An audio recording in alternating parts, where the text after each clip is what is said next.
Evening, guys, and welcome to Wolves Fancast live on YouTube and Twitter in partnership with 90 Minute Football.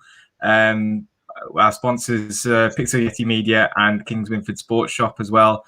Proud to bring you this live discussion regarding some of the workings at Wolves at the moment. We've obviously all been watching with bated breath the Ask Wolves series.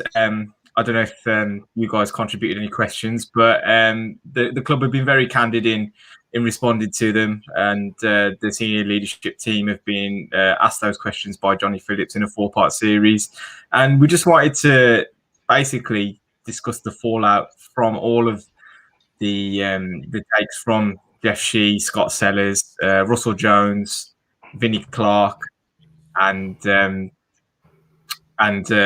leadership team there. So I've got Stu and Little Dan with me to really take us through all the goings on. And to start with, guys, I mean, I don't know how you felt, but just having the opportunity to did you guys ask any questions? It was really refreshing to actually get this from the club. So I don't know if you took that chance to find something in. I don't expect him to answer anything. Like you said, a candid opportunity, and he kind of was. It kind of does make you think, what did they leave out? Because everything was kind of thrown out there, pretty much what people have been talking about. So no, I generally didn't think that they'd answer anything like they did, so I didn't bother. Yeah, I think it was Johnny Phillips. Johnny Phillips did a cracking job chairing this series. I'll take my hat off. I mean, I'll take my wearing that, but I'll take it off to him. He's done a great job. 633 questions Wolves received in this series from the fans, and I don't know how many were like, bring the liquidator back. Can we have new hamburgers next season? There were some good questions if you actually take your time to read all that series. I didn't make the time to ask a question because I thought it would be sort of a strategically answered series, but you can't knock Wolves. Not every answer was welcomed or accepted, but they didn't even have to come out and have this series, but they did it. They fronted up, and we'll go into a bit more depth now. Yeah, totally fair. I mean, like I say, I had more faith in Wolves fans asking about whether they were changing the flavour of the pies next season than getting really into the heart of what's going on at the club. But fair play to everyone who did kind of delve into some serious stuff. And like I say, we had the technical director, Scott Sellers, football operations general manager, Matt Field, marketing and commercial growth general manager, Russell Jones, and commercial operations general manager, Vinnie Clark, alongside Jeff Shee and Johnny Phillips asking the questions. Now, the first video, which was probably the one thing, given that Nuno had, I think, just been relieved of his duties just before the first video came out, was probably top of the topic list, was transfers, policy, what's going on in the summer. Now, they're obviously speaking from the perspective that Nuno was still at the club, which is probably important to note in that regard. But what did you make of some of their comments? I think they were very keen to point out the FFP was very much part of their agenda and not breaking FFP as well. You know, there was a question about whether we'd be happy just paying a fine and just getting on with it if we did go out and spend a little bit of money. But I don't know what you made of their kind of reticence to totally go all guns blazing on making promises on that. Go on, Dan, you go first because you know what I want to do. Yeah, I need to let you go first, Stu, because it's strategically been well placed that it's going to be me against you tonight having this main discussion, but there's so much for them to answer. Yeah, go first, Stu. I think if this had been like 10 years ago and no, we didn't have things like the price of football that just completely obliterates all the kind of hogwash behind club accounts, then you could see this and you think, oh, okay, we're being sensibly run, and obviously we are anyway. But then you look back to the Championship and where we were very like within $500,000 on the line of going too far, and if we hadn't got promoted, we would have had to sell. But so where's that gone? That kind of mentality where we'll push it to the absolute limit has just now gone, where we're just playing safe. When you look at the money and what they were talking about, figures wise, didn't really make sense compared to what they released a couple of months ago. So he was saying about the saying with £44 million worth of debt, which is not debt, it's just deferred money from the Premier League, which everyone gets back this summer anyway. And they even said in their statement that we'd made a 17 million profit if it wasn't for that. So it kind of doesn't make sense that they're trying to play one thing off against one kind of ideal, and then at the same time saying, yeah, sell to buy, which when you look at the money that we've brought in, and we do it, like Dan's mentioned many times, we're only the 15th highest in the league in terms of wages. Where's all the rest of the money gone? We haven't made was it 2 million net we spent last summer, and the year before that wasn't much either. So where's all the Premier League TV money gone? It doesn't just go on wages because we're 15th. So something's a bit weird. Yeah, I mean, I think we've never been a reckless bunch under Fosun anyway, have we? Really, we have taken advantage of some of our connections in the footballing world with regards to some of the prices that has stung us on occasion. That's probably been, a bit of a helping hand on some as well. But they made the point that, lost revenue without ticket sales, without all the match stuff that goes on as well. And they have to really think about that. And I mean, Dan, how much credence do you pay to that? Because like we've heard from just the last few weeks, the local media reporting it's about sell to buy. If we do want to bring players in, someone's going to have to be cut loose. So where do you sit in that camp? It's concerning and disheartening, isn't it, to hear stuff like we have to sell to buy when we've had, this is our third year in the Premier League in a decent league position finish. So it's disappointing, but I'm hoping it's just strategic PR from the club, so we're not held to ransom like we were previously, having to overspend on players that probably weren't worth the value that at the time. Yeah, I hope, fingers crossed, that that's exactly what they're doing. That they're not saying, oh yeah, we've got a £300 million war chest, so we're going to spunk it up the wall like we have done in the past. But there's something that, like we'll go into the rest of these videos, that makes me think that that's not the case. Yeah, no, that's fair, I think, and we wouldn't be living in the era we're living in if we took everything on face value, would we? So, misinformation is a real thing, but fair play to the club if they're taking that stance. The other thing I took from the transfer policy discussion, and this was a sentence from Scott Sellers, the technical director himself, always try to invest in players with a future. Now, there was a lot of talk about, well, in hindsight, probably I'd say, about last summer's business, a lot of younger players being brought in and trying to justify the league placing based on, we have got a little bit, of experience to be gained in our squad at the moment because we brought in these youngsters. We didn't necessarily replace like for like with the likes of Diogo Jota and Matt Doherty. But it seems that that's the club's philosophy going forward, bottom line. So do you think we need to be concerned by that? Can you see us actually progressing with that kind of mentality? Well, they've always kind of talked about being a club of disruption and kind of challenging the norms and all that kind of, which they're brought up in these as well.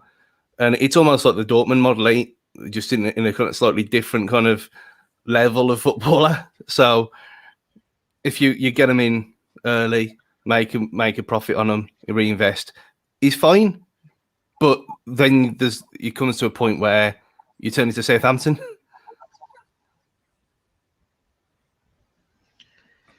I mean, having this basis where we're relying on young players to hit the ground running is a risky business. I know that there was that old saying that you don't win anything with kids. Man United still had top class experienced players all throughout their squad. Schmeichel, Bruce, Cantona, Mark Hughes. We ain't got that sort of calibre of player at Wolves. We've got some young talented players. Fabio Silva I'm convinced will still go on to be a top player. Whether we get £35 million back for him is another story, but I still think he's got goals at Premier League level. Yeah, and I mean, he might be worth 35 million in 4 or 5 years' time, and which, if that's the case, then we got a talent that we wouldn't have been able to afford further down the line, which is the gamble.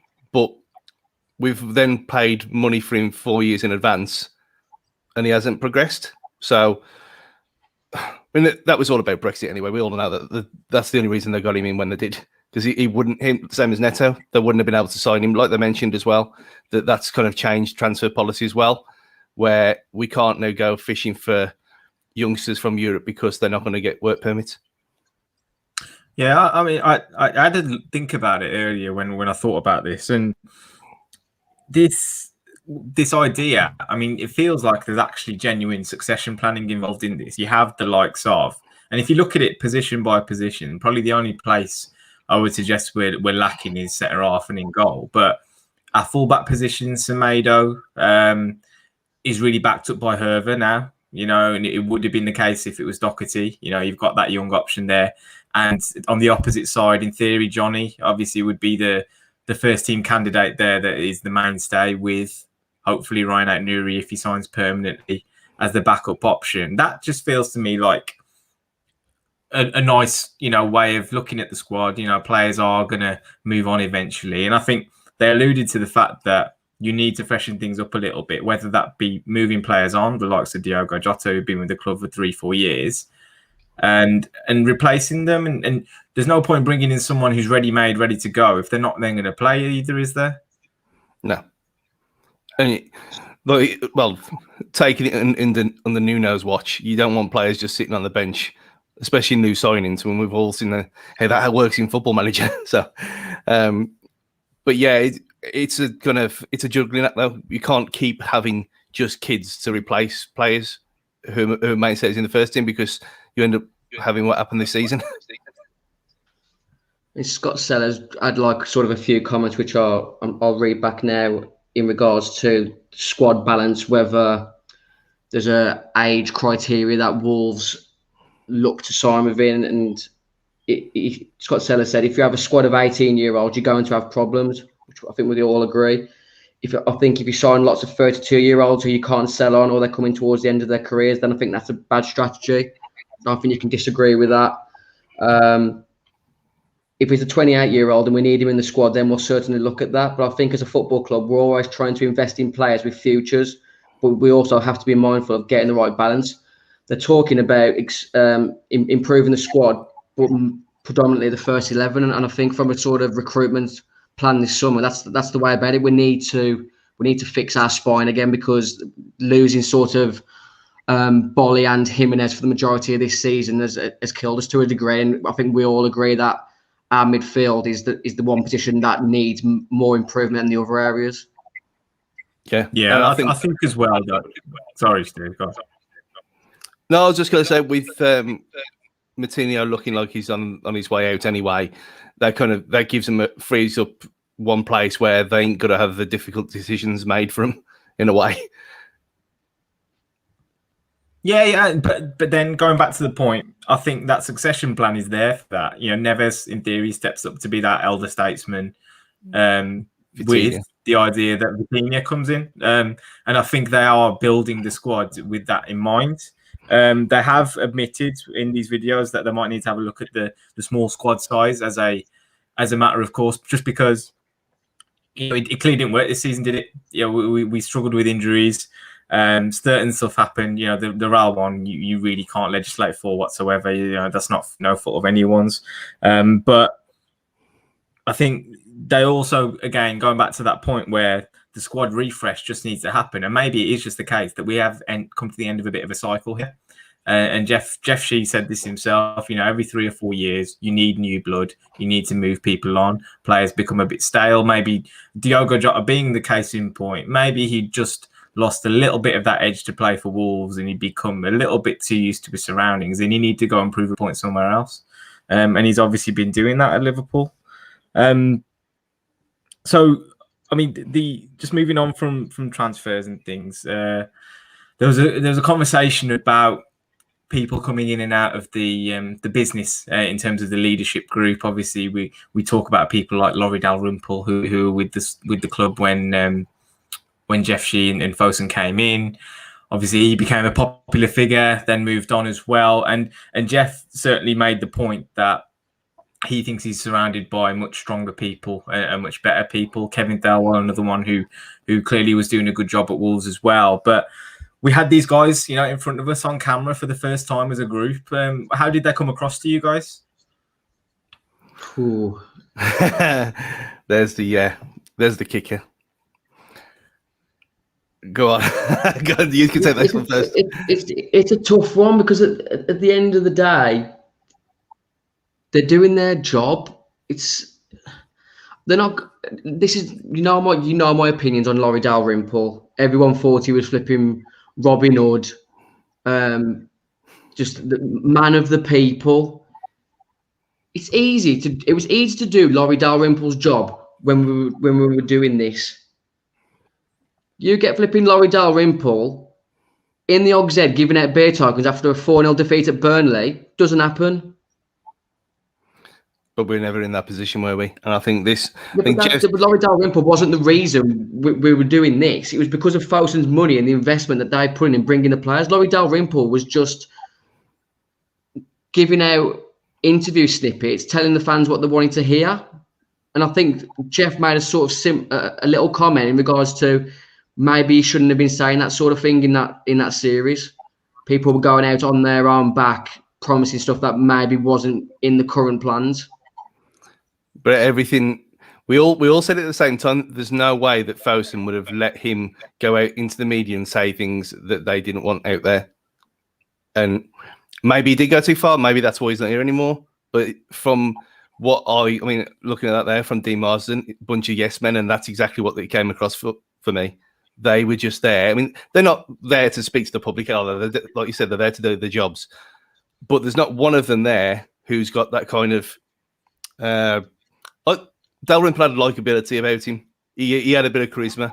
None of them there were publicly facing people who you could say, okay, we're going to put him on Sky Sports News. He's going to speak to Jim White on transfer deadline day and have a bit of a laugh, which I know this is not their job, but it doesn't help when they're all wearing stuffy suits and tight shirts and have a kind of air of arrogance about them. And maybe that's Stu, to be honest, are we mixing up the message with the people behind it as well now? Because I think ultimately, I personally feel that they came across as a well kind of informed group of people. I understand why people are calling them yes men, but if they were giving out messages which weren't aligned, as a group on a forum in that way, then it becomes an absolute shit show, doesn't it? Then they become an absolute basket case of a group, I think, because you wouldn't air your dirty laundry in that kind of forum. You just wouldn't do it. They're probably having arguments, behind closed doors, because that's what happens in business. But ultimately, they have to show a united front. And Jeff referenced the Wolves family, and he has to look after them before he looks after the fans to a certain extent. Yeah, quickly jump back to a comment which Stu just mentioned in regards to the attire of what these people were wearing. No, I was only saying that because that's what they've been slagged off on Twitter for. You've got a man in a vest talking about people's attire who were put in front of a camera which was going to be viewed by hundreds of thousands of people, and you want him to turn up in flipping through to the loom. Well, I don't know how the attire thing was such a difficult thing for people to accept. No, Stu was expecting hundreds of thousands of people on this live, and that's why you wore what you wore. But that's what I just brought up that because it was a point that people were talking about on Twitter, and that's how it came.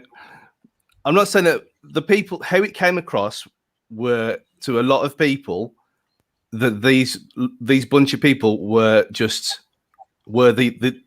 yes men, maybe a bit harsh, but like you said, Gully, they obviously have to have a unified front about these things, but none of them seem to be. It's hard to describe. None of them seem to be like against anything. Everyone was like, okay, yeah, That makes sense. That makes sense. Which obviously it's fully rehearsed and it's a set piece and it's probably been. I know there was a few times when Johnny asked questions and they were kind of shuffling a bit, but there's just no one there who's got the likability factor for me. And they don't have to be. There doesn't have to be. But when you compare it to what Dalrymple was, that's where he shined. But now we've got to get used to these people are running it like a business. And that's what it is to them. And going back even further than that, did Jez Moxey have a likability factor? Did he do a good job for the club as well? Because we know he did. We know that Jez pulled off some great deals for the club. And I think part of this is we've never had these kind of people in these kind of positions at this club before. It would have been a one-man band. Someone like Jez who headed up every department, that run the club, whether it be ticketing, retail, all this kind of stuff. And now it's become more of a genuine business, and it has to, because as we know, Fosun are very interested in the commercialization of the football club. You have to, accept that this is the way it's going, and you will have these people, who understand the club, the inner workings of the club far better than we do. Let's be fair, because they're in it every single day. They're gonna be in these positions. Yeah, and there's no real problem with that. That's what I was just answering the question of what your impressions of these people were, and that's what mine was. I mean, we don't know them, do we? We don't know who any of these are. I mean, the big evil Vinny, as he's been called online, he's the one who's took most of it, and then we'll get into the ticketing in a bit. But he's only been here 2 years. By his own admission, he's been here 2 years. Jeff's been here for 5. The other guy, the guy with the glasses, Russell Jones. Russell Jones, yeah, lifelong fan. So he seemed to be the one who had a bit of heart about him, which you'd expect. But the rest were doing a job and they're answering questions in their job, and it just didn't. It's just not what we're used to. I think that's it's not what we're used to. We didn't get the answers that we wanted. I think that's it's not what we're used to, because we're not used to being this pedigree of Premier League club in our generation. In our generation, we're used to flipping bald blokes like me and you, Stu, talking to the fans, flipping blokes who flipping brought an house in New Invention for 700 quid in 1974. Things have changed. We're not just football as a whole is not football anymore. It's become a business. The working class people have been priced out of the game. And that's the situation that we're in at the moment. It's difficult. I think one of the things that rolled up a lot of people, no working class person wants to be told by another person that they're working class as much as they are. Yeah. No, you're right. You're totally right. But at the same time, like you said, I think given that it's the third, coming up to the 4th year of being at this level. I mean, our lifetimes that's the longest time we've spent at any point in the Premier League. And at some point, the ticketing and the pricing conversation was going to rear its head, and we finally reached that stage. And obviously, kicked off by the solitary fixture that fans could attend this season against Manchester United. Now, they spoke in the video about how this was quite a showpiece occasion for the club in terms of finally we can have fans back in the ground, which was very kind of diametrically opposite to the way fans were viewing the game, clearly, because a lot of it was about how we had nothing to play for. Manchester United were going to play their reserves, etc., etc. Now, I think you've both had your opinions on the ticket debate privately within our WhatsApp groups and whatnot, and probably on Twitter as well. But can you just kind of summarize, where you guys sit on that fence?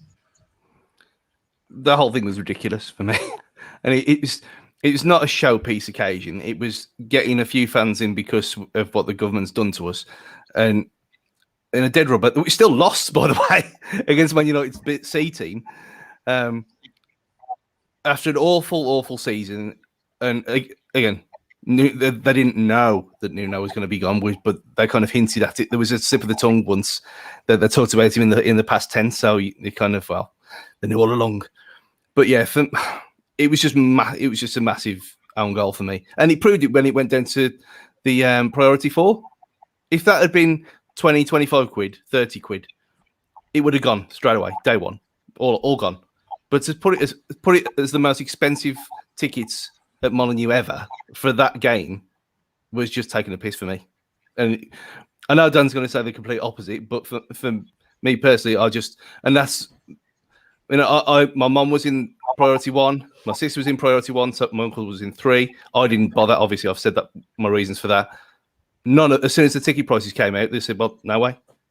And a lot of people did the same. And there was only 13,000 applied for it anyway in the first place. So I think they just got it massively, massively wrong. The club got it massively wrong. I got it massively wrong.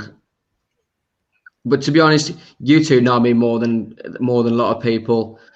When it came to that sort of priority ballot system and the ticket pricing, as soon as people were telling me, you can't pay that, you shouldn't be going, you could put another 40 quid on top of that and I would have been going just to piss people off because I don't like being told what to do. You know what I mean? As soon as I was being told I shouldn't be doing something, I was doing it. I wanted to be back in the ground, but yeah, £45 was a ridiculous fee. And then to come out in that Ask Wall series and treat as what we are to them, the consumer, stupid, and say it was a momentous occasion.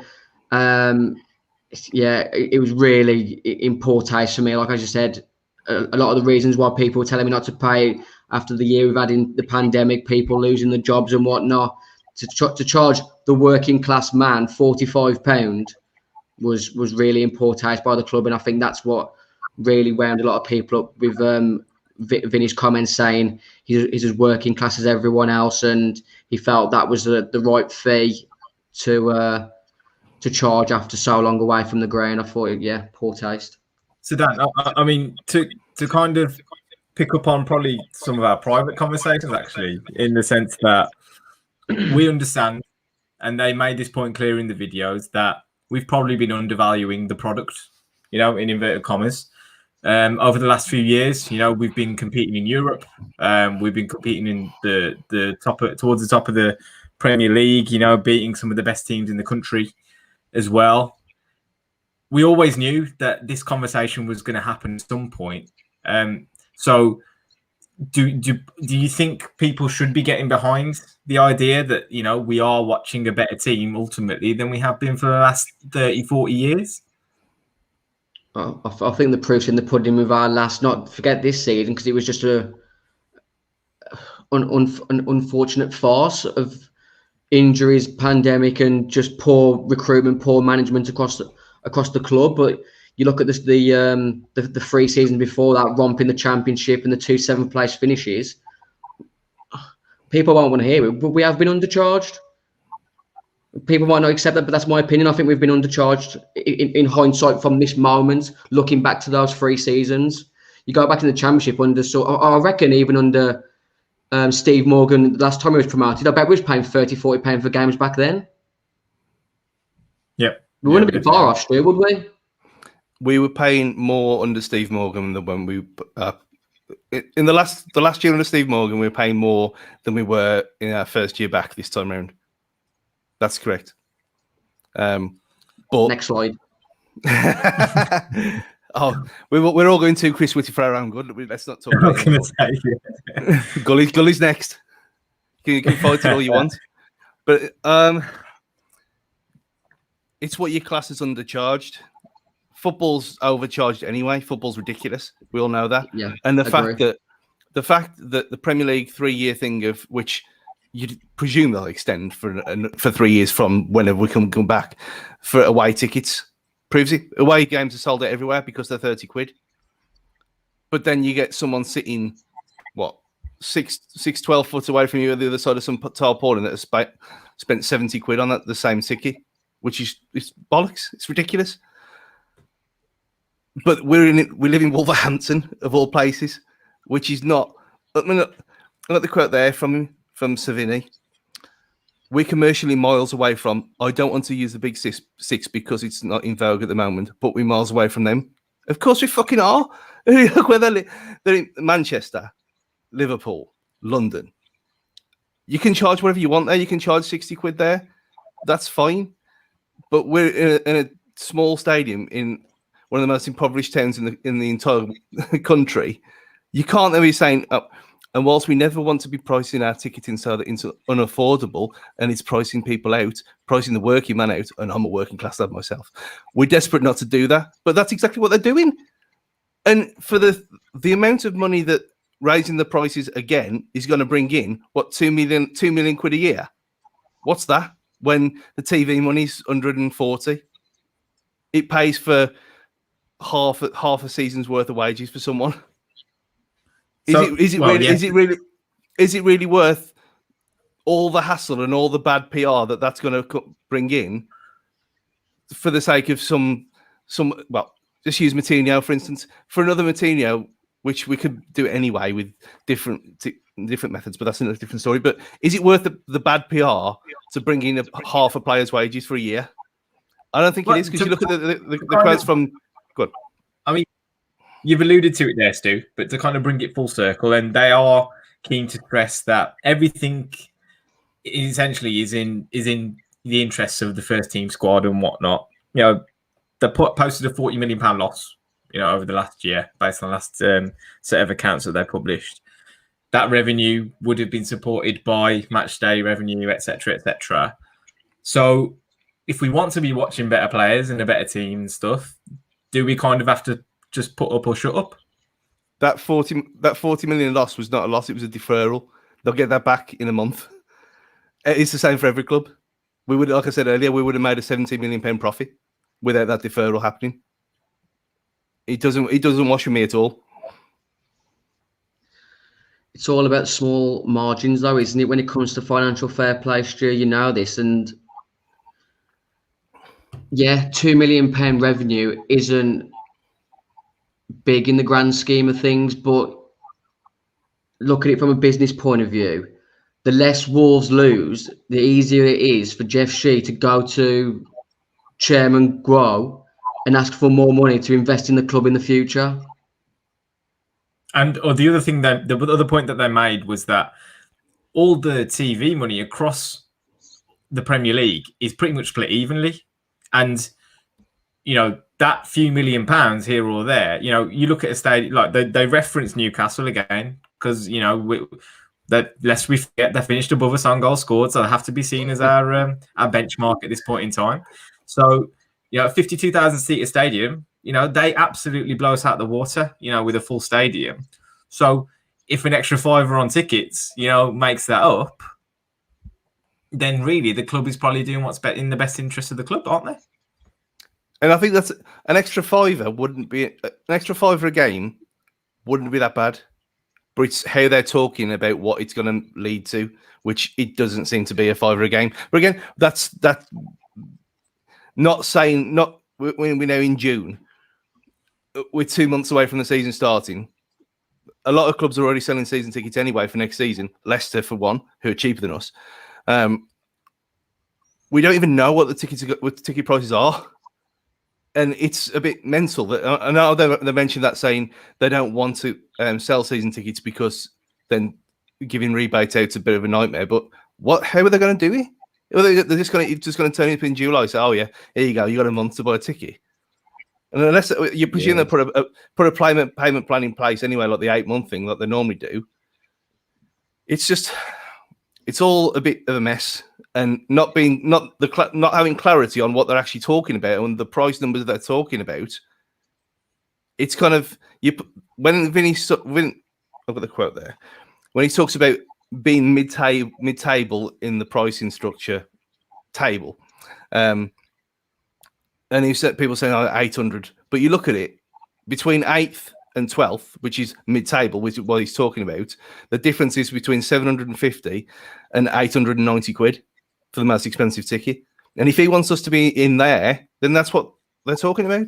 Just be honest with us. I know they've been more than honest anyway with these videos, but they've just put more out there for more people to guess and then to slag off things that might not happen. £5 increase on a match ticket after the year we've had, probably not that bad. But if it's more than that, that's when you start taking the piss.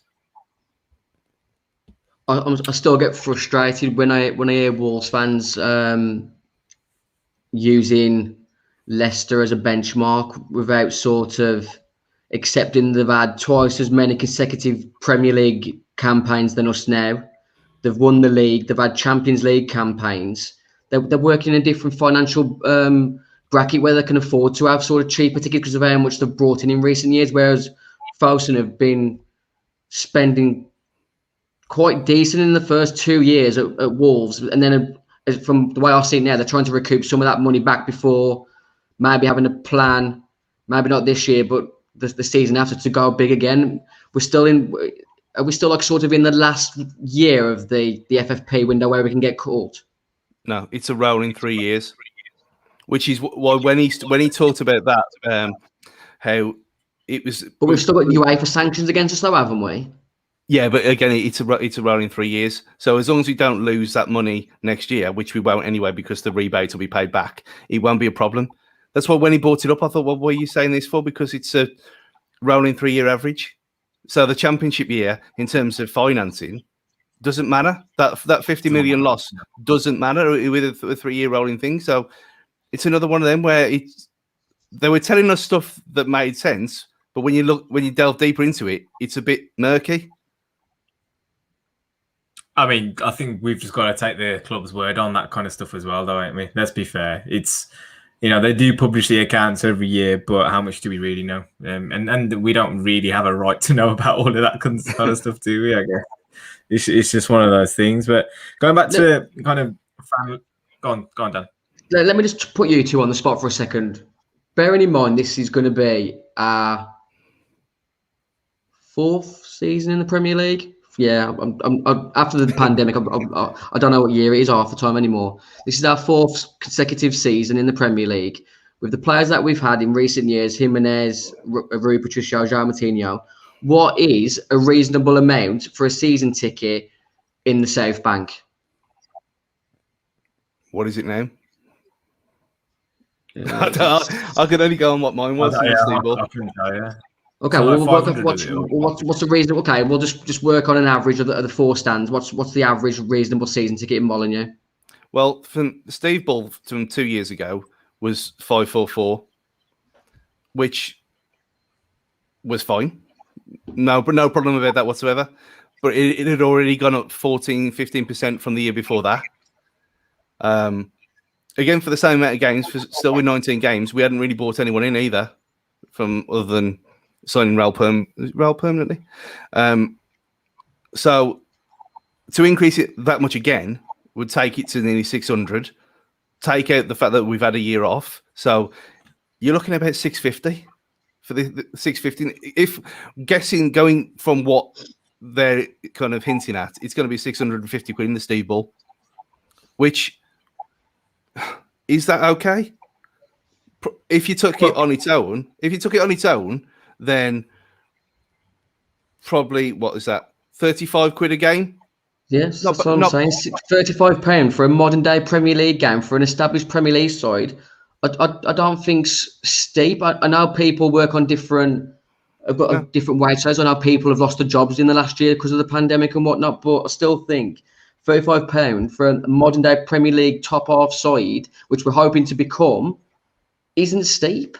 No, it's not steep. But right, let me put a different story because I don't want to come across some sort of rich idiot. I haven't got kids. I know people. It's a different world for people who've got 2 kids and take the misses. That's like it's well over £1,000, £2,000 for a season, which is it's unfortunate. I'm working on my own, but I don't think £35 for a match day ticket in the Premier League is steep. No, it's not, and that was what my point. The next point was going to be. If you take it on its own, 35 quid is probably about fair, and in that case, Vinny was right. Because if we'd have got promoted and said, it's going to be, if you get a season ticket, it works out 35 quid per game, 40 quid on the door per game. But to the increase again from what it was, that's where I think it comes across as a bit murky because we've gone backwards this season. We haven't had football for a year. So for them to jump a year's worth of prices and put the money up again, it just leaves a sour taste. I mean, you're talking about nearly 100 quid extra. after what we've had, which isn't. It's not better football. It's been worse. So that's where I was coming from. If you take it as 35 quid per game, fine, no problem with that whatsoever. But in the circumstances and what it kind of surrounds it, it just doesn't sit right with me. So you'd rather the club not charge £35 this season because we've been in the pandemic, but you're happy to charge £70 the season after? What? An extra £70, I mean. Oh, yeah. I think just as a solidarity thing, if they just kept say, okay, we'll keep the prices as they were when you left, and then increase it the year out, so with the understanding that it'll go up next season, I think it just sit better with people, because then you got a whole year's worth of knowing about it to prepare yourself. But then to just drop it on you after the way things have been, I think it's just a bit of a shit thing to do. We've had a comment from fellow Fancastrian Luke that says, "Do the club need the money?" Is that a relevant comment from a financial point of view? Are Fosun expected to constantly just take losses to keep the club? Well, from everything they've said in these videos, yes, they do. They absolutely do. So, you know, it comes back to the point again that they've made. Again, they've addressed the point. You know, we can have our opinions on it, but they've made their stance quite clear. They need that revenue. You know, this isn't a product we should be having on the cheap. At the end of the day, they have invested in this club. They've got us in a standing and a stature that we've not experienced in our lifetimes. You know, talking about the three of us that are on this call. So you have to take their word for that. You absolutely have to, and they've built up enough credit in the bank as owners to do that, I think. One of the other things that's becoming massively frustrating for me, and I'm quite a calm guy, as you know. You have comments like this. With the extra money it brings in raising ticket prices around £3 million, is it worth pricing out a generation and honest fans who love the club? £3 million is Rui's wages for about 6 months or so. Wolves are in talks to be giving John Ruddy a new contract. Do you want to lose that £3 million on Rui's wages for another 1-2 years of John Ruddy? Which is it? Just don't give Ruddy a contract at all. It's also just not. It's just not that simple, is it? It's not. This is paying for that. That's just not how businesses work. No, it's just frustrating. I saw one comment the other day saying, you know, this ticket revenue increase, just sell Dendonka. I know he hasn't had a great season, but he's still better than some of the midfielders that we've still got on our books.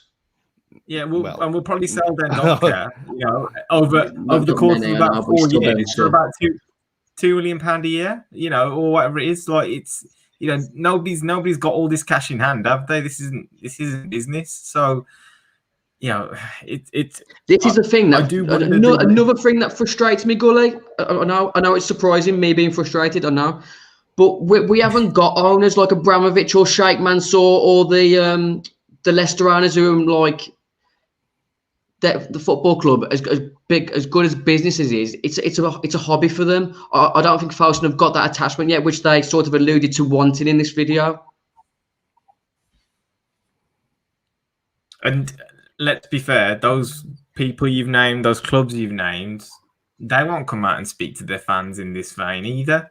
You know, I can't remember Roman Abramovich doing an interview with the media. Yes, he's brought success to Chelsea, but, you know, is that enough? You know, has he got any connection with the fans, any rapport, any kind of appreciation for what fans have to deal with as you know, to follow their football club at the end of the day? And, you know, coming back onto that subject, the fans' parliament was referenced by Jeff, and he suggested that it wasn't necessarily working too well when he first came to the club, and he has alluded to the fact that he wants to get to know the Wolves fans better. He doesn't quite necessarily have a full understanding of the personality maybe of the fan base and the Wolverhampton area, and he wants to do a little bit more with regard to consulting the fans. And where do you think we can help, really? Because they do seem to be doing obviously all their work, inner workings, you know, between that kind of leadership group. But what are the fans offering the club beyond the support? You need to be talking to supporters groups, don't you? And not the Parliament who are elected bunch of, well, Careful. if you, that's a sense of myself. I know a couple of people. Fancast. I know a couple of people on there, so but I'm just saying, you know the demo. If you think Wolves fans Parliament, you kind of think you know the demographic of people on there. You need to be talking to not just the ones here, the worldwide Wolves supporters groups as well. Set up. I mean, how hard can it be? I mean, we set this up in the space of half a day. So just have a regular thing, like once a month. Talk. What is that? No, point to Gully. Regular talk to different people, different groups, once a month. Just see what they're feeling. How hard could that be? It doesn't have to be Jeff. It could be someone else. It could be just like if you got a supporter liaison officer or someone like that. Just create the role. Give them £500,000 a year to talk about to people. But you can't just have the Parliament as the one voice of fans, because they're not. You can look at forums. You can look at Twitter if you dare.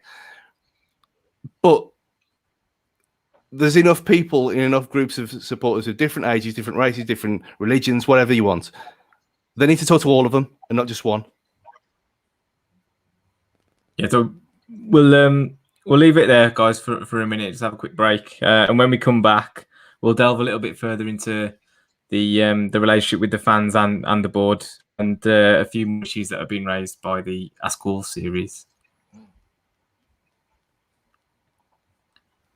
Welcome back, guys. We were just alluding to the fact that the fans' parliament might not have been the ideal forum for the fans to get their point across to Jeff Shee, who, like we say, it seems to me that he's trying to make an effort. Now, he made the point, I think, earlier on in the series that he doesn't want to speak too often because a lot of it can be just paying lip service, and making promises you can't fulfill and that kind of thing. But him in particular as an individual, what did you make of him? And I mean, personally speaking, compared to when he walked through the door on day one, he seems to have come on leaps and bounds as a knowledgeable kind of football owner who has an understanding of the industry. I don't know if that came across to you.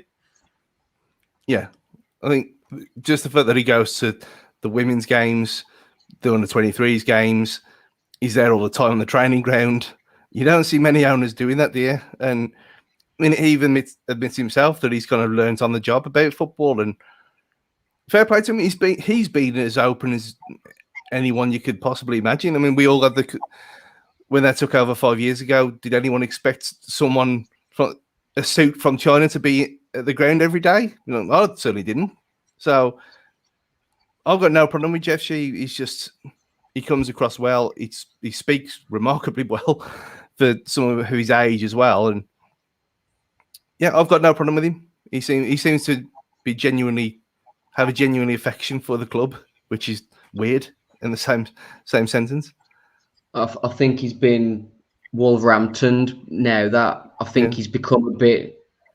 I feel like he's lost his enthusiasm to a degree. I think he started to read too many forums, listen to too many podcasts, and I think he started to realise that Wolves fans are a fickle bunch, and maybe we expect too much. But I think with the quick ascent that we've had in the early years under Faustin, it's quite hard to accept a season like this without having a bit of realism and common sense to look at. There's some good comments from Southbank QQ63 in the comment section saying that Faustin wants to use Wolves as a global advertising business around the world. Look at what they did with Benicofobia, for instance. You talk about that £2 million revenue and ticket funds. They felt like £2 million was something that they needed to balance the books, and they did exactly the same with Benicofobia. They're not football people. They're not from Wolverhampton. They're slowly learning about Wolverhampton, but at the end of the day, they're still a business, and you don't become multi-billionaire conglomerate by giving away £2 million every now and then, do you? Well, no, but like you said there about what the club to pay for itself. Remember, there was a Bloomberg video with Chairman Grow about September time. talking about the pandemic and stuff, and they asked him the question then, said, "But did you give money to Wolves to tide them over?" And he said then that they offered, but the club said no, that they didn't need it. So how does this then tie into all this? Oh, we're broke and all this stuff, because he probably should have said that in the grand scheme of things. But if we could pay our own, furlough our own people without relying on the government for the whole time they were off, including tickets. Not all clubs did that either, Stuart, as well. A lot of people forget this. This is what I mean. So Wolves did that. They paid the full wages of everyone who was off, furloughed for the whole time they were off. Some of them only been back 3 weeks, which is brilliant. And they didn't need any money off the Fosun group. But now it's kind of turned around and said, "Oh, well, we didn't kind of need money now." But this is what this whole thing has been a bit weird for me, because there's been so many contradictory things said from different points and different people that something in the middle is not quite there, and it's hard to put the finger on what it is. But yeah, Jeff is great. I mean, let's be fair. They have no business in telling everybody, what's going on at the club, and just to have this kind of series of Q&As that we've had is still a hell of a lot more than a lot of clubs will enjoy from their boards, their ownerships. Just going to touch back on that point you made about global brand, commercialization and really growing the Wolves kind of family. I know we see a hell of a lot from the club, then branched out into esports. We've got this fashion range in China. Clearly they see Wolves as kind of the epicenter of many things. And there was the reference to the Red Bull model in the series as well. And I mean, to me, it sounds pretty exciting. Just being able to think about. I think one of the things that attracted Fosun to the club was the name, the brand. It is a really strong, without realizing and really tapping into that potential. I think, strong asset that the club has got. I think a lot of the things, another one of the things that the fans buy into too much is comments like comparing us to the Red Bull model. It should be seen as a positive thing, not that we're going to rebrand as Red Bull Wolves or anything like that.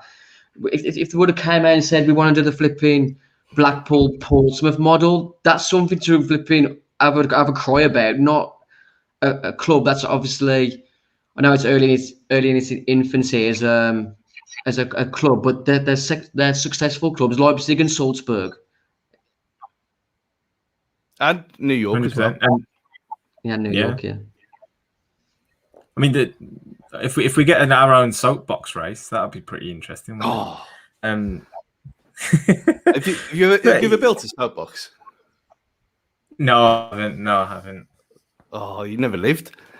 In the summer holidays, when I was about 10, 11, one of them, them crates that they used to drop with the bread, put some old bike wheels on the side of them. Superb. Stu, you're going to start this off. Wolves soapbox races. Yeah, exactly. You see that. You'll see that as that's as recognisable as the New York hats that you see everywhere. Exactly. That's our next charity fundraiser next year. That is the Wolves podcast soapbox derby. The other kind of related thing as well to that was this idea of a worldwide fan base, and I wanted to get your guys' thoughts on it, because English football, I think in general, has a very interesting point of view when it comes to overseas fans of clubs. We've seen it with the likes of the European Super League and the way that was marketed as a way of expanding certain clubs' profiles all over the world, more money to be made, etc. Well, Fosun are clearly intent on Wolves being one of those clubs that takes advantage of commercial opportunities all over the world. We have 160 supporter clubs that they've referenced in that video as well. Do we need to kind of change our opinion on that kind of stuff now and appreciate, because Russell Jones said himself when he goes to Mexico, he sees those people as Wolves fans, and is that something that we need to start getting used to and getting our head around and start to appreciate a little bit? It's all the thing of if you're not watching the game live, then your opinion don't count. Which after this season, hopefully that's been forever because we've all had to watch it on telly and we've all suffered together. So I think from that point, that used to be the old way that like people who found in like WM and stuff, and they've only listened to it on the radio. Well, they've still consumed it in a certain way. So they've still got an opinion just based on what they've listened to, what they've seen. It doesn't really matter, does it? It doesn't matter where you come from. I mean, I've got a statue of Joe Namath over there from the Jets. I've never been to New York and I've been to America, but I watch every Jets game every Sunday. I mean, yeah, they're shit. They're always been shit my entire life. But I'll still watch the Jets every week. But that doesn't make me any less of a fan because I'm here. So I mean, for the guys, like we'll give them a shout out, Whole Lot of Wolves. When you get in an American-based podcast on an English football club who have done nothing since 1980. Let's be honest. It's amazing. It's great. More than merrier. But you can't then say, oh, yeah, because I know what they were saying. I mean, Russell saying that, yeah, I class them as fans. No, they're fans of Raoul. But some of them will stay Wolves fans. You don't have to take that number literally. You don't have to say, well, just because we've got millions on the Spanish Twitter account or whatever it is. Not all of them will stay there, but some will. And if they're Wolves fans and they recognise as Wolves fans, and they buy the merch and they put the money into the club, and that's in their heart, then fine. It doesn't matter where you come from. It's a good selling point to potential investors that we've got over 3 million fans globally.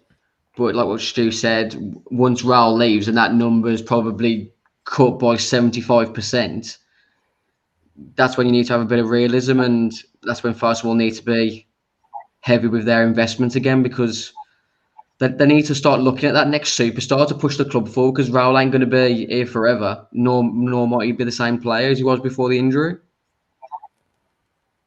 Yeah, I guess.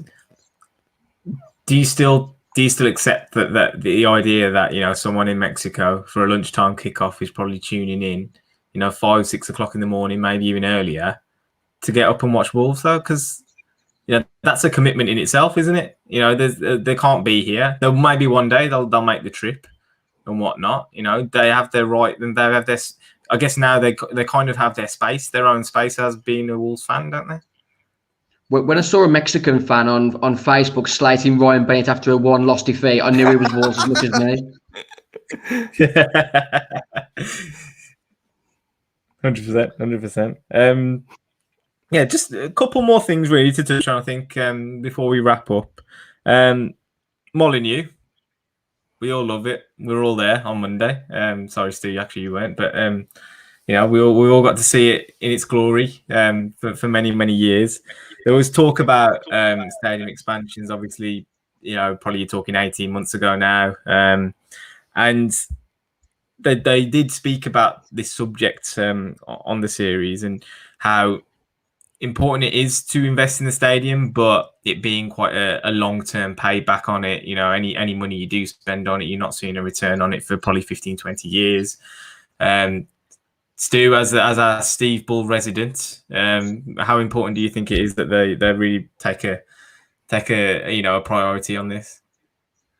I mean, every time I step foot in it, I'm amazed it's still standing. To be honest, I mean, when Steve Morgan when they finished rebuilding the North Bank, I unscrewed my seat, expecting it to be demolished. I mean, the game before the last game of the season, because I thought, well, they're going to check for screwdrivers and all sorts for the last game in case people try it. So I'd done it in preparation. And then the whole thing thought they were checking for screwdrivers in case someone was trying to unscrew their seat rather than any other. Well, there might be other reasons as well. But yeah, so I had a uni tool in my wallet and I kind of unscrewed my seat, and it's been loose ever since. That hope that one day I don't have to sit there anymore, but it needs doing. It's just a joke. I can't sit down. I mean, I'm on the back row, so it doesn't matter, as my name says. I'm on the back row, so it doesn't matter to me. But if I had to sit down in that seat, I couldn't without putting my knees into the bloke in front of me's back. It's outdated. It's a joke. It needs to be crumpled to the ground. And for them to, again, another thing that doesn't make sense. They came here, they commissioned that artist impression, saying that this is what it could look like. They never said what it would. They said what it could look like. And then they're saying that, yeah, they're prioritizing the first team, which is the right thing to do. But not once in this whole thing was it mentioned that they can do both. And that this money, I mean, I said this on Molineux Mix as well, that it costs, what, 40, 50 million to redo the Steve Ball, to demolish it and rebuild it. They could quite easily, well, not easy, but they could easily just lend the money off the Fosun Group, just hypothetically, and then pay it back over 10 years, 4 million a year, ring fencing, like the rent that West Ham pay to the London Council for that weird place. It doesn't count for FFP at all, so it's not included in anything whatsoever. So that if you're paying for, if we generating 140, 150 million quid a year, and you ring fence 4 or 5 of that to rebuild the stadium over 10 years, they kept saying in this thing that it's Fosun family, they're here for the long term. Well, if they're here for the long term, then what difference does it make if it takes 20 years to repay it off? It's just another thing that's just weird and doesn't really tick every box from what they said before. To me, it just kind of speaks to football and Premier League status being quite a fragile thing, I guess, as well. At any point it could all fall apart. We weren't that far off being sucked into a relegation battle this season, really, were we? So it scared them.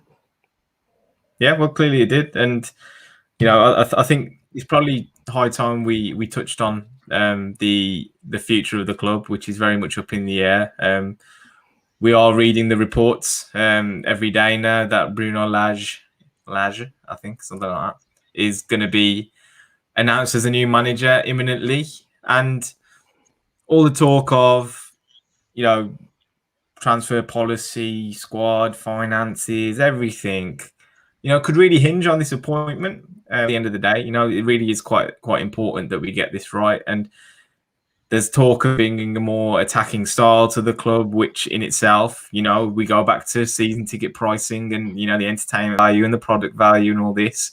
It's all very symbiotic, the relationship between everything and the first team. So, I mean, he's not got the biggest pedigree, but he does have a league title in his hand, something that Nuno didn't have when he arrived at the club. So how are you taking the news that Bruno's on his way?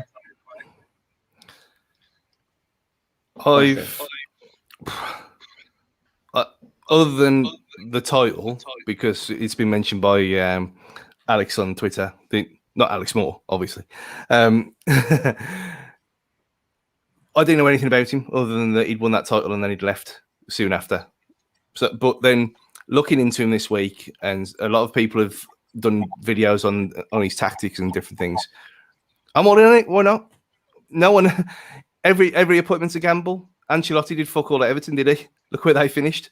They were all winning the league in September, and it just petered out into nothing with the 15th worst home record in the league. And that's with someone with a massive pedigree, great experience, just didn't click. So if everyone's saying, and let's get it right, people like Jackie Outley calling him out and slagging him off and putting doubt in people's minds, he's just not on at all. You got to give the bloke a chance, regardless if you like him or not. You got to give him a chance. Well, you end up like Benitez at Chelsea, hated from the start. He was on a hiding to nothing. For me, all I wanted after the last year of boredom, the thought of it being like Keegan Newcastle in the 90s, bring it on. 700 quid season ticket for that. And he seems to be someone who works with kids as well. And that's what we're looking at, how the succession planning we were talking about earlier, and how much faith they've got in the academy. And maybe Dion Sanderson does come back and he's a world beater jumping from League One to the Premier League after all. Who knows? Maybe Ryan Giles is the left back that we missed. But someone who's prepared to give youth a chance, plays exciting football, and is Portuguese, it ticks every box for me. Bring it on. We're on such a tightrope of this next appointment in my eyes that it doesn't matter whether we get Pep in. If Faust's not willing to back that manager, I think we're going to struggle. And I think Bruno Lage he looks like it's pretty much done, work permit wise. Now it's just waiting for the announcement to sort the backroom staff out. If he doesn't get off to a good start with the mentality of the fan base at the moment, I don't see how he can succeed. No, That's the biggest concern for me. He needs to hit the ground running. I was speaking to one of my friends who's actual Benfica fan, born and raised in Lisbon. He said Bruno Lage pretty much rode the wave of the new manager bounce when he took over at Benfica. After winning the league, he started not to take as much risks in his team selections. The second season under his management, he struggled to beat the lower teams, which he'd comfortably beat the season before. And then when things started to go a bit awry, he threw the players under the bus, Mourinho-esque. And then he finished off with Wolves fans will love him. Sounds like every manager. This is the problem. Everyone seems to be focusing on what went wrong rather than what went right to start with, which is just weird. Because if you do that with Nuno, how Nuno ended at Porto, how Nuno ended at Valencia, he'd never have had a chance here. The whole thing's just really odd to me. I mean, like my brother sent me earlier, I sent him a picture of the new shirt for next season, and he said either way, it's a relegation strip if we're appointing that manager. What? Because he knows. Does he know? Be the next Messiah, couldn't he? For all we know. Yeah, because it could be the one to literally realise the dream. For all Bruno had a dream. Yeah, it's the cult of Nuno is strong, and it's going to be a problem. It's going to be a really massive problem. It is. But what I will say as well, that we're living in a short-term football world these days. I don't see there being that much of a problem with us having, say, an 18-month like kind of golden spell and having 6 months of maybe on a bit of a downward spiral. If that means that, there might be a bit of a squad transition happening in terms of new players coming in and some of the old guard moving on. And, we retain our Premier League status at the end of the day. And then somebody else comes in, after 18 months, 2 years. Because this is the cycle that managers are living on at the moment. Nuno being there for 4 seasons was actually probably one of the longer term reigns that were in the Premier League. I'm assuming, I think Sean Dyche might have been probably the one that was longer. But this is the world that we're living in at this moment in time. So, we can't necessarily come in and expect the new manager to then take us to the top of the Premier League. That's an unrealistic aim anyway. And most managers will not be capable of doing that, bottom line. So let's see how it goes. Let's enjoy it for what it will be, which is hopefully a much more exciting line. I think there's more to come from the current squad without any additions. I think we can get a hell of a lot more out of this team, whilst also needing a couple of fresh faces as well. So I don't think it's necessarily the crisis situation that we're all thinking it might be, but it does remain to be seen. Guys, any final thoughts on what the club have been doing over the last couple of weeks? Like I said, I think I'm full of respect for them for actually coming out and having those conversations with us. Yeah, they didn't have to. They didn't have to do anything. They could have, like Jeff said, he doesn't want to speak to everyone every day because what's he going to say? Which is right. He did. It was nice as well how he said about how welcoming people are here compared to China, where in China they just say how they think and then they say what they're thinking rather than here. It's like, well, we respect you, Jeff, but and then kind of like bury the lead. Whereas what they've done with this video series is very Chinese. In my thought, they've just come out and said, "This is how it is. If you don't like it, tough. This is what's happening." Which you got to kind of respect them for it. They ain't gonna like it, and obviously, I don't like a lot of it. The Wolves world didn't like a lot of it. You think like Christian MJ Wolf there saying it's reminding me of Moxie again, and we've already been over that kind of thing. Yeah, but they didn't have to do any of this. They could have stayed silent. They could have stayed silent until the everything's open again, and then put the price up. Still not said anything. Appointed Lager, not said a word. So I respect them for that. Fine. Some of the messages need clarification, like we said already about the ticket prices. Need to be actually saying what they are and not going around the subject. And I think we've got a lot of clarity, but we got a lot of questions. But it would have been a boring summer without it, wouldn't it? So yeah, I'm more confident now than I was 2 weeks ago when it was like suicide watch, how terrible things were. And like you said, Gully, there's players in that squad who are so good, they've just been playing Handbrake FC for a year. When they've been let loose, we've seen what happens in the past. So if it is lager, then great, bring it on. Yeah, I think we've got to get behind the manager, regardless of whoever it is, flipping. Unless it's Dean Saunders, we're fucked. He's a lucky like, though, isn't he? Yeah, we've just got to get behind the club. There is a massive divide at the moment on social media, like we've stated with the cult of Nuno, the older fan base, the younger fan base. We're so divided as a unit at the moment. Everyone knows when Wolves fans rally together, like that Man City home game, the second season. Yeah. When we're behind the team, we are literally the 12th man. And I know I've had the piss taken out of me a few times. The players definitely miss the fans at times this season. I don't think the fans wouldn't have accepted some of those performances this season.